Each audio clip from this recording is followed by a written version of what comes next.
I want to talk about in this trade that we talked about, our drunk trade. That's Jamaal Williams, my favorite mermaid.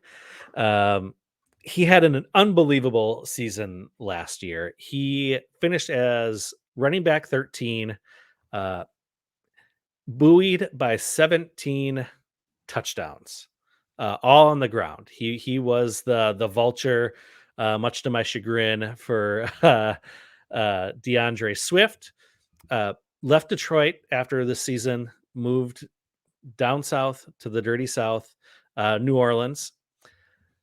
They're like, oh, we have Alvin Kamara. You kind of expect him to have a similar type role, especially as Kamara's getting a little bit older. Use him more as that satellite receiving back, where Jamal can kind of be that ground and pound. But the upside comes in this year with this potential suspension for Kamara, and I think most people in the fantasy industry here, we expect Kamara to be suspended for at least a handful of games, Right. probably at least 3 or 4, up to like 6. Like 6 at least is that's my personal Right. minimum, 6. So, if that's the case, I mean, he steps into that number 1 role for up to 6 weeks of the season. So that upside is there. He can catch the ball really well. He runs the ball really well. It's just a matter of, do you believe in this offense?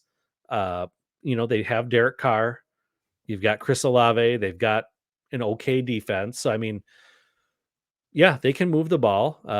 I forget about Michael Thomas because he's been a non-factor for so many years, but he is Right. still on the team and presumably healthy.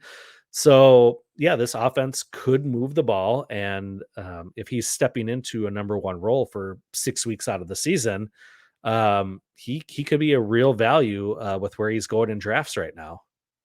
Yeah, honestly, my only the risk part for Jamaal Williams comes to me because I don't think his draft capital. I mean, we'll see once it gets closer to the year with the Hmm. suspension news. That will Right, determine everything with his draft capital. But right. also, I am a little bit worried for his sake that the Saints are going to add another really solid running back in the draft. And Hmm. now, if they do that, and if Alvin Kamara's suspension is less than what I would think, or it's not super hefty, now maybe there's a little bit of a three-headed monster in that backfield because I could see that as a realistic thing Right. playing out. Hmm. But the good news is for redraft, all of that will be clarified, at least for you. Yes. So it's just, can he get into the damn end zone like the boss that he is again this year?